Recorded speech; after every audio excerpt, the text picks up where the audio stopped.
Donc ben, on va y aller, on va se lancer dans le bain, hein, on va rentrer dans cette formation. Vous avez une salle ici qui est vraiment magnifique, qui ferait pâlir beaucoup d'ESP de la métropole. Par exemple, moi j'interviens à l'ESP de Pau. Eh bien, ils sont en train de réfléchir sur une salle comme ça. C'est pas du tout fait, c'est pas encore dans les tuyaux complètement, mais ça va venir, ils réfléchissent là-dessus, ben, vous l'avez déjà. Voilà, moi je suis prof de français en collège, et à côté de ça, je fais de la formation depuis 8-10 ans. Je fais beaucoup de formations sur l'éducation aux médias, dans un premier temps. Ensuite, je fais de la formation pour le pôle lettres donc, de l'Académie de Bordeaux, un petit peu. Et puis aussi beaucoup de formations sur l'utilisation du numérique en classe. Et on ne va pas travailler que sur le numérique, mais quand même, hein, on va en parler énormément. Cette première matinée, on va plutôt parler de l'organisation des espaces et de, comme c'est le titre que vous voyez là, repenser la forme scolaire. J'ai la chance d'avoir une télécommande, je réalise un vieux rêve. Donc normalement, voilà, c'est superbe. Donc le programme des 2 journées, ça va être mardi matin, donc ce matin, repenser la forme scolaire. Mardi après-midi, programme à la carte. Alors ça veut dire que en fait, j'ai prévu 4 choses et je vais vous demander à la fin de la matinée ce sur quoi vous voulez travailler. Voilà, vous pourrez bien voter et dire voilà, on préfère travailler là-dessus ou là-dessus. Plutôt que vous imposer quelque chose voilà, venant d'en haut, je me suis dit que c'est plus intéressant de vous donner le choix. Donc je vous dirai hein, les 4 thématiques, on essaiera d'en faire 1 voire 2 si on va vite, on verra. Et mercredi matin, je vais travailler sur le détournement des applications numériques en classe. C'est-à-dire que j'ai fait installer sur les iPads de l'ESP un certain nombre d'applications qui me semblent intéressantes, qui ne sont pas des applications avec lesquelles on travaille forcément en éducation. Ce ne sont pas des trucs qui sont pensés par des profs, par exemple, mais c'est des belles applis qui sont à la fois immersives et donc qui peuvent immerger les élèves et les étudiants dans un espèce de contexte où, on le verra, les chercheurs nous disent que le Graal de tout enseignant, c'est avoir l'attention de ses élèves. Et ces applications-là, elles ont l'intérêt de capter un peu l'attention. Et une fois qu'on a capté l'attention de l'élève, eh on peut le faire rentrer dans les apprentissages et l'y maintenir, quoi. Parce que c'est ça les 2 gros piliers de l'éducation, finalement, c'est faire rentrer les élèves dans une tâche d'apprentissage et ensuite maintenir l'élève dans cette tâche. Une fois qu'on a ça, on a réuni les conditions idéales pour faire de l'enseignement. Et ce n'est pas toujours facile, et c'est de moins en moins facile. Et c'est de moins en moins facile de faire rentrer les élèves dans une tâche d'apprentissage parce que la société a beaucoup évolué, parce qu'on est de moins en moins concentré, et les enseignants qui sont en collège, en école ou même en lycée le savent, et même les professeurs de fac le savent, c'est compliqué d'avoir l'attention, en tout cas longtemps. Vous-même, vous êtes assis là très sagement, j'allais dire, mais au bout d'un moment, les jambes vont vous remuer, vous allez avoir envie de vous lever, vous allez dire « mon Dieu que c'est long ». Et voilà, c'est normal, on connaît tout ça. Donc le programme de la matinée, en attendant que vous le revoyiez, je vais vous présenter des façons de travailler avec des espaces un peu modulaires. Je vais vous mettre en activité également sur ces espaces-là pour vous faire découvrir un scénario pédagogique qui a été développé par un consensus de gouvernement européen, voilà, qui s'appelle le FCL. Donc on va faire un petit état des lieux très très bref. Hein. Alors vous êtes installé sur des chaises et des tables à roulettes. Si vous voulez vous avancer pour y voir mieux, c'est le moment de vous déplacer. Allez-y, hein, poussez au fond si vous voulez. N'hésitez pas à avancer si vous vous sentez un peu loin. Donc je vais vous présenter ce qu'on appelle le FCL, ça veut dire Future Classroom Lab, c'est en anglais, parce que ça a été développé par des pays européens. Je vais vous faire voir ce que c'est. Voilà, hein. Ouais. Viens. Tu es au-dessous de la clim, ouais, c'est vrai. Viens, approche-toi. Donc voilà. Ensuite, on découvrira un atelier, donc c'est vous qui serez en activité. Je vais vous le présenter, puis on le testera. Parce que c'est bien joli voilà, de se dire, tiens, ben voilà, ça fonctionne comme ça, je l'ai vu faire, mais si on le teste pas complètement, eh bien, on n'en voit pas les limites aussi, on ne voit pas comment on peut se l'adapter nous. Je vous présenterai ce qu'on appelle la classe mutuelle. C'est quelque chose qui est en train de se développer de plus en plus. Là, j'ai touché ça, j'aurais pas dû. Et présentation par la différenciation des espaces. Ça, c'est un projet que j'ai mené il y a quelques temps, il y a 1 an, dans une classe de collège. Je vous dirai dans quel contexte et je vous présenterai aussi des ressources. Alors, les petites vidéos que vous allez voir de temps en temps, qui sont très courtes, qui font 1 minute, 1 minute 50, pas plus, je les passe parce qu'elles sont très très récentes. Elles ont été réalisées dans le cadre d'un colloque qui s'appelle Ecritech, qui se déroule à Nice depuis 9 ans. Là, c'était la 9e édition. Et c'est très récent puisque c'était à la semaine avant que j'arrive, c'est-à-dire il y a 10 jours. Il y a 10 jours, j'étais à Ecritech pour voilà, présenter des formations un peu de la même façon qu'aujourd'hui. Et en fait, le thème d'Ecritech cette année, c'était la forme scolaire. Et donc les espaces. Et vous voyez, c'est quelque chose qui commence à prendre énormément d'ampleur, la gestion des espaces scolaires. On se rend compte que la classe en autobus a un peu vécu. D'ailleurs, vous voyez, là, tout le monde est un peu dans tous les sens, et c'est tant mieux, quoi. Quand on parle des espaces, on est un peu réducteur, parce qu'on peut parler aussi de l'éclairage, et du renouvellement de l'air. Les chercheurs se sont rendus compte que la qualité de l'air dans une salle de classe, c'était primordial. Et qu'il fallait la renouveler. Alors je ne sais pas si les clims, moi j'y connais rien en clim, mais je ne sais pas si les clims renouvellent l'espace, l'air.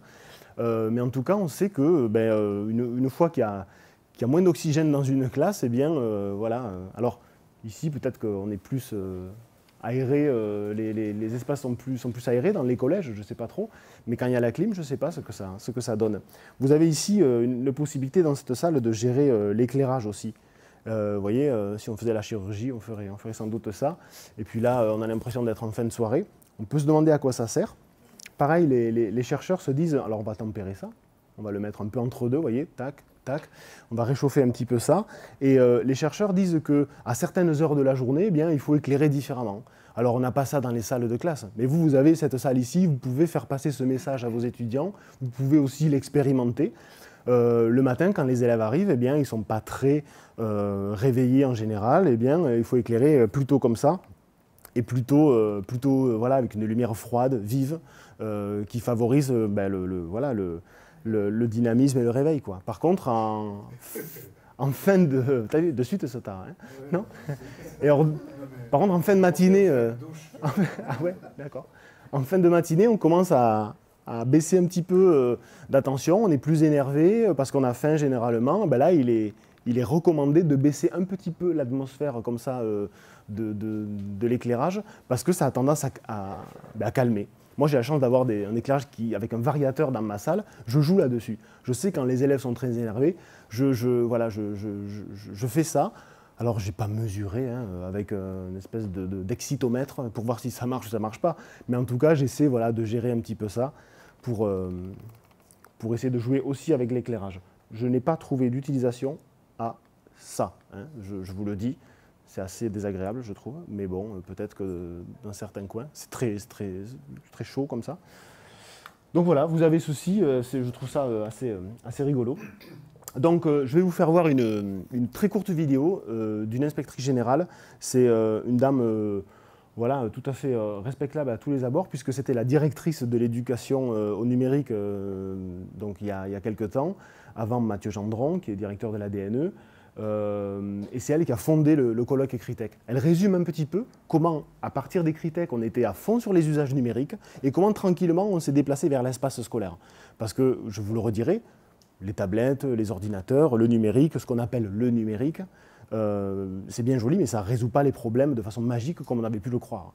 Et donc c'est ce cheminement-là qui a amené les gens d'Ecritech à aller du numérique, des outils numériques, à la forme scolaire. Ah, j'ai pas la recopie du son. Ah, et oui. Dès l'origine, en fait, on s'est intéressé à Ecritech. Donc on va rien entendre. Je m'en pose. Et oui, quand j'étais en Apple TV, j'avais la recopie sur l'écran. Ah ben on a un câble, c'est superbe.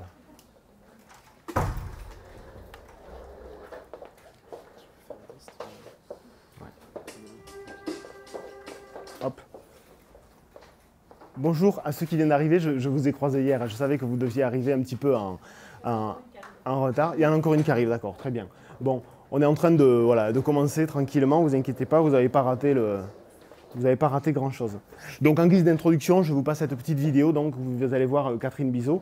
Les vidéos, si ça vous intéresse, je vous dirai avec quelle application je les ai faites, parce que c'est une petite application très très rigolote, très facile, qui peut être utilisée dans les SP en classe, c'est intéressant.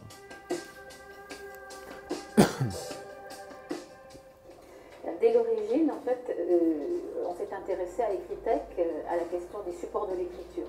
Comment le numérique, les supports numériques allaient modifier l'écriture dans ses contenus et dans ses significations. Et finalement, c'est comme ça qu'on est arrivé au fil des ans à réfléchir sur un ensemble de supports, dont pendant 3 années les tablettes, et puis l'environnement, les environnements de travail. On s'est intéressé à la forme scolaire, on s'est interrogé sur la manière dont la forme scolaire conditionnait ou libérait l'acte pédagogique. La forme scolaire traditionnelle, celle qu'on appelle celle de l'enseignement simultané, qu'on connaît tous, qu'on a tous connu, ça correspondait à une vision de la société et de l'État, qui est tout à fait légitime d'ailleurs. Mais aujourd'hui, on n'est plus dans ces modèles-là, et je crois que chaque professeur doit pouvoir inventer sa forme avec ses élèves, avec une communauté éducative élargie. Réfléchir sur les espaces, c'est réfléchir sur les conditions, les cadres formels, physiques, matériels dans lesquels on enseigne, en faisant l'hypothèse que ces cadres contraignent, mais aussi permettent un certain nombre de choses. C'est un écosystème qu'il faut repenser, mais qui ne peut pas être repensé d'en haut, qui doit être modulaire et permettre de changer d'activité et permettre aussi une hybridation des méthodes et des activités. Donc les deux choses que je retiens moi là-dedans, c'est que chaque professeur doit inventer un petit peu la forme de sa classe. En fonction de ses élèves, en fonction de sa discipline, en fonction de son activité. Et enfin, elle dit que l'hybridation, c'est-à-dire le mélange. Je vais piquer quelque chose ici, et je vais piquer quelque chose là. Moi, depuis que je fais ça, moi, je suis très actif sur Twitter, du moins pour la pédagogie. Voilà, c'est très intéressant comme réseau social. Il y a beaucoup de profs qui sont là.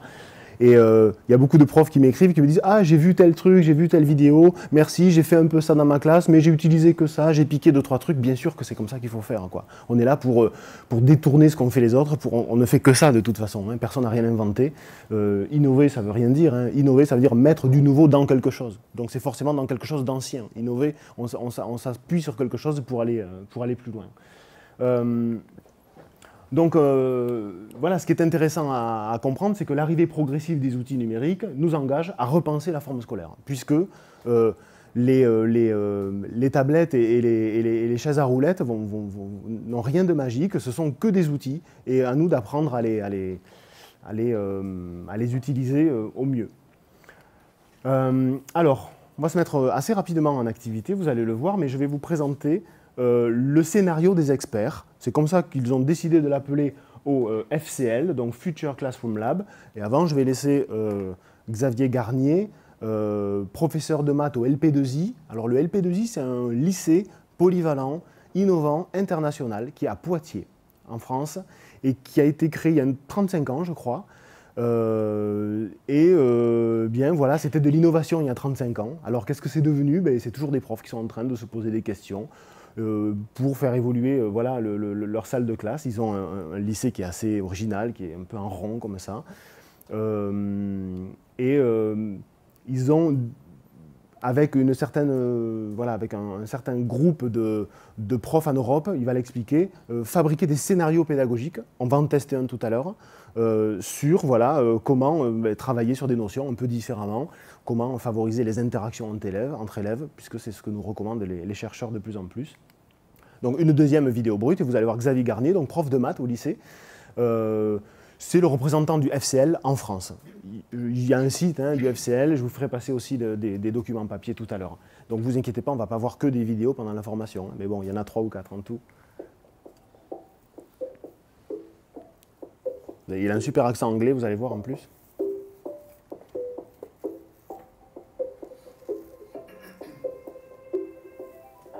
C'est un projet qui est né à l'European Schoolnet, une association de 31 ministères de l'éducation en Europe. Il est né d'un projet précédent qui était subventionné par la Commission européenne autour de la co-création de scénarios pédagogiques à travers l'Europe.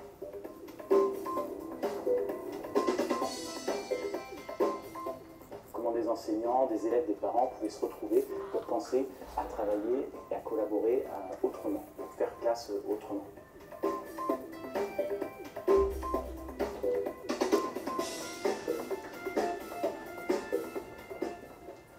Concrètement, ce qu'offre le projet, c'est une méthodologie pour accompagner une équipe de personnes vraiment très différentes, très éclectiques. Donc, tout à l'heure, je citais les élèves, les enseignants, les parents, les inspecteurs, les chefs d'établissement, etc., vers la création de nouveaux scénarios pédagogiques. Et ces nouveaux scénarios pédagogiques posent ensuite la question de l'espace.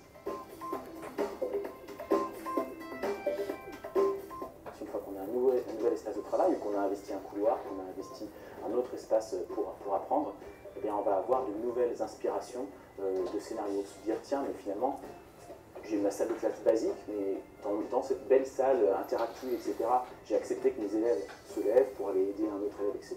Là, je suis retourné dans une salle classique, mais par contre, je me rends compte de la plus-value qu'il peut y avoir d'un élève qui se lève, qui va aider un autre, et donc je vais accepter ces nouvelles postures dans une salle peut-être plus basique.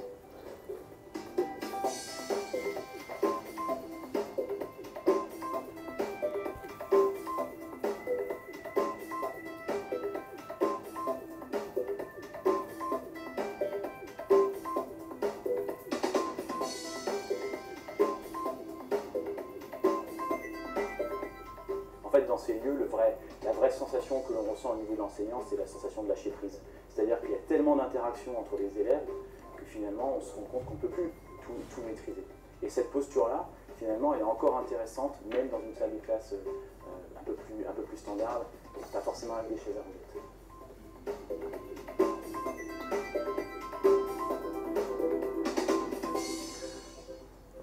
Donc il nous met bien en face du problème qu'on va rencontrer, c'est-à-dire la posture de l'enseignant qui est habitué à faire un cours magistral, c'est-à-dire exactement ce que je suis en train de faire là, avec des gens très bien éduqués, qui m'écoutent. Et le problème, c'est qu'en classe, c'est un peu différent, quoi. Du coup, on se rend compte qu'en lâchant un petit peu certaines choses, on arrive à faire cours voilà, aussi bien. Et surtout, si je parlais comme ça pendant 3 heures, au bout d'un moment, vous ne m'écouteriez plus et ça serait bien normal parce que vous seriez lassé, quoi. Imaginez les élèves qui passent d'un cours à l'autre, d'une heure à l'autre, un coup géographie, puis après il y a maths, et puis il y a 2 heures de sport, et puis après on mange, et puis vite il faut aller en histoire géo pendant 1 heure. Et donc on multiplie les choses comme ça. Enfin, vous le savez très bien, que si nous on avait à revivre ça, adultes, on le vit assez mal. On l'a vécu, hein, ça ne nous a pas posé problème, ça nous a formés, mais on peut sans doute faire différemment. Je vais vous expliquer le scénario du FCL, comment ça fonctionne. En fait, on décide de travailler autour d'une notion complexe. On a déjà parlé de tâches complexes, vous avez entendu parler de tâches complexes, ce n'est pas exactement la même chose, hein. La tâche complexe, c'est voilà, on met les élèves pour qu'ils réalisent vraiment une tâche ensemble, avec des interactions, pour qu'ils se dépatouillent, j'allais dire, d'une situation complexe. Là, on travaille autour d'une notion complexe, qui peut être en histoire la société française des années 50 à 80, par exemple, en 3e. En français, ça peut être le classicisme. Voilà. Qu'est-ce que c'est que le classicisme? C'est une notion complexe pour un élève. En sciences, ça peut être les climats. Voilà ce que c'est qu'une notion. Alors quand je dis notion, j'aurais pu dire savoir, j'aurais pu dire connaissance, j'aurais pu dire thème. Il n'y a pas ça n'est pas un mot issu vraiment de la didactique très précis, hein, c'est très large notion. Hein. Et cette notion complexe, on décide de l'aborder au travers de différents domaines. 3, 4. Ici, par exemple, la société française entre 50 et 80, on va décider de l'aborder au travers des domaines suivants, les femmes, les émigrés, le progrès et l'art. Qu'est-ce qui a changé dans les années 80 et 50 sur ces 3 domaines-là? En français, par exemple, naturellement, si on va étudier le classicisme, on pourra se dire, tiens, on va prendre le domaine de la musique, le domaine de la peinture, le domaine de l'architecture et enfin le domaine du théâtre. On pourrait en choisir d'autres, hein, les jardins, par exemple. Enfin, en sciences, les climats, on peut dire, tiens, ben, on va travailler sur les origines, les typologies de climat, les courants, et puis sur un courant un peu plus particulier qui est El Niño. Par exemple, moi je ne suis pas prof de sciences, je sais que nous avons un éminent professeur de SVT dans cette salle, mais donc il saurait sans doute d'eux-mêmes. Oh là là, bon, j'aurais jamais dû choisir un exemple comme ça. Donc la première partie du scénario que vous allez vivre après, pas sur les climats, chaque groupe, donc, on fait des groupes, hein, chaque groupe est composé de 4 élèves, par exemple. Si on veut les former de 3 élèves, pourquoi pas, 5 élèves, pourquoi pas, c'est bien aussi. Sachez juste une chose, c'est qu'au-dessous de 3 élèves, on ne parle plus de groupe. Alors on dit un groupe de 2, faites des groupes de 2, mais si on veut favoriser les interactions, les chercheurs nous disent, et notamment André Tricot, que vous connaissez peut-être, j'en reparlerai souvent. André Tricot est un professeur de psychologie cognitive à l'université de Bordeaux, et il intervient à l'ESP de Toulouse, pardon, et il intervient à l'ESP de Toulouse. Il nous dit, et il n'est pas le seul, il n'est pas le premier à dire ça, si on est moins de 3, il n'y a pas d'interaction. Pour qu'il y ait des interactions, il faut être plus que... il faut qu'il y ait plus d'interactions possibles que le nombre qu'on est. C'est-à-dire que si on est tous les deux, soit moi je te parle, soit toi tu me parles, ça fait 2 interactions et on est 2. Il n'y a pas vraiment d'interaction en fait. Si on est 3, moi je peux te parler, toi tu peux me parler, toi tu peux parler, et donc du coup il y a plus d'interactions possibles que le nombre total de personnes. Et ça, c'est un vrai groupe. Donc plutôt entre 3 et 5. On répartit donc les groupes qui sont composés de 4 élèves. Ils discutent du thème et doivent identifier un expert dans chaque thème. Je vous rappelle, si on prend par exemple le français, okay, le classicisme, ça sera le thème, et il va y avoir un expert par chaque domaine qui a été donné. Ça va donner ça. Hein. Dans chaque groupe, il y aura, mettons si on prend le classicisme, dans chaque groupe, il y aura un expert de la musique, un expert de la peinture, un expert de théâtre, un expert de l'architecture, et ils vont choisir eux-mêmes les experts, alors qu'ils ne le sont pas vraiment encore experts, puisqu'ils ne sont pas du tout experts, ils vont le devenir. Hein. Mais là, pour le moment, on prend ces 4 personnes, ils discutent du thème. Tiens, le classicisme, ça te dit quoi? Toi, c'est quoi? Mais j'en sais rien. Ma mère, elle dit qu'elle s'habille classique. Ouais, mais je crois que c'est pas ça. Bon, voilà, ils discutent un peu du truc. Et puis, il dit, écoute, moi, je prends la peinture, moi, je prends l'architecture. On se divise un peu le boulot. Très bien. Donc, on a la salle qui a été reconfigurée et qui est comme ça. Je vais vous donner ce truc en papier tout à l'heure. Pas exactement ça, mais ça, vous le retrouverez. C'est pour vous, mais j'ai un scénario FCL en papier que j'ai fait imprimer hier. Donc, première partie, donc, on arrive à avoir un expert désigné, en tout cas, par ILO. On parlera d'ILO, si on veut. Deuxième partie, les experts se réunissent entre eux. On éclate les groupes et on fait des groupes d'experts. Okay, donc, on met les experts, on met les gens en rouge, par exemple, qui seront spécialistes de l'architecture. Ils vont se mettre d'un côté, ils travaillent ensemble. Ceux qui sont spécialistes de la musique travaillent ensemble. Et on éclate, donc, on fait des groupes d'experts. Pour que chaque expert monte en expertise, en fait. Alors, on leur donne des documents, on leur donne des vidéos, on leur donne rien et on leur donne des tablettes et ils vont sur Internet. Ça, c'est au choix de l'enseignant, les supports après. Hein. Une fois qu'ils sont montés en expertise et qu'ils ont pu échanger ensemble, avoir des interactions et voilà, devenir un peu plus experts de ce domaine, eh bien, ils reviennent. Donc, troisième partie, les groupes se reforment. On revient en groupe mixte, hein. Ils échangent et réalisent une tâche et donc partagent leur expertise. Ainsi, tout le monde va pouvoir monter en expertise et aura une vision systémique, on va dire, de ce qu'est le classicisme et aura abordé cette notion complexe sous les différents angles. Donc ça, c'est le scénario donc du FCL des experts. On peut l'imaginer du premier degré, enfin cycle 3, cycle 4, facilement. On peut, à mon avis, vraiment l'utiliser dans des classes comme celle-ci, dans des salles comme celle-ci, avec des étudiants de l'ESP. Je veux dire, au lycée et à l'université, enfin, ça a été développé au lycée, mais on voit bien la potentialité qu'il y a dans tous les domaines. Voilà, la phrase de Tricot, c'est ça. Hein. Une même tâche produit généralement un meilleur apprentissage quand elle est réalisée à plusieurs élèves, permettant la collaboration, la confrontation de points de vue ou l'entraide. Ça, c'est une petite séance que j'ai filmée dans ma salle, où on a 2 élèves. qui ne sont pas d'accord sur l'interprétation d'un texte et qui sont en train de se discuter un petit peu le bout de gras, mais je te dis que tel personnage c'est son mari, mais non, moi je te dis que c'est son frère. Effectivement, le texte, enfin, le support n'est pas clair là-dessus, et c'est normal qu'ils en discutent. Et donc c'est très drôle parce que alors, ils discutent à voix basse. Le but, c'est pas forcément les entendre, hein. Mais ils sont en train de se dire, mais non, mais je te dis que c'est son frère, regarde à tel endroit, si tu vas dans tel chapitre, tu vas voir, il dit que c'est son frère. Ah, mais l'autre, il dit, mais non, je te dis que c'est son frère, c'est son copain, regarde. Ils n'arrivent d'ailleurs pas à se mettre d'accord. Et Malena, la petite troisième, elle finit par dire, mais tu verras ce qu'il va dire le prof.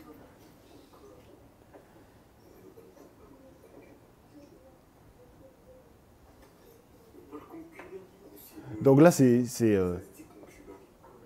bon, petite question en passant.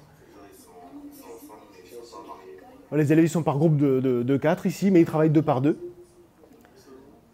Et donc, les interactions, ben c'est ça, on le sait bien. Hein, et tant qu'il y a de la discussion autour d'un sujet, eh bien, il faut essayer au maximum de favoriser ça.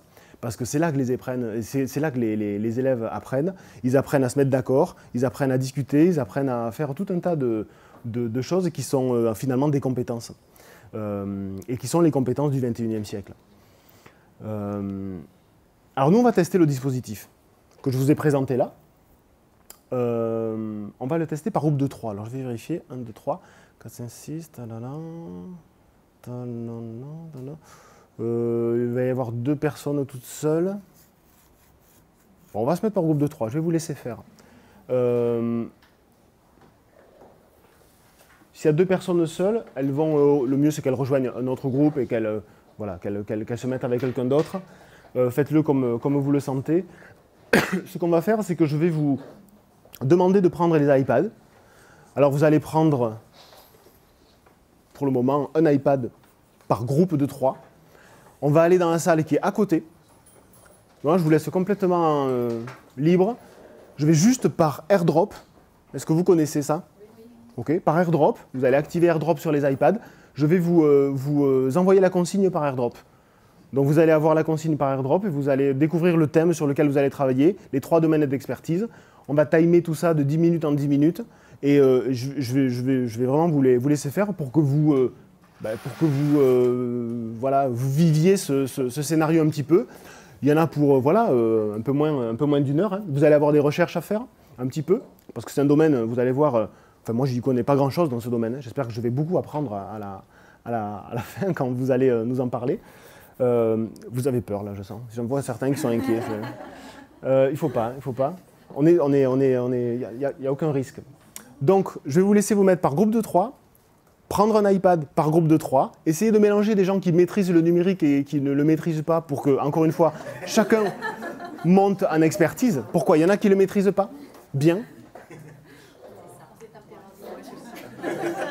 Ah, vous allez voir, je vais vous envoyer une note sur l'iPad, vous n'allez pas avoir le choix, elle va surgir, et puis vous allez dire accepter, puis vous allez lire et ça sera la consigne. Donc là, honnêtement, ça sera assez simple.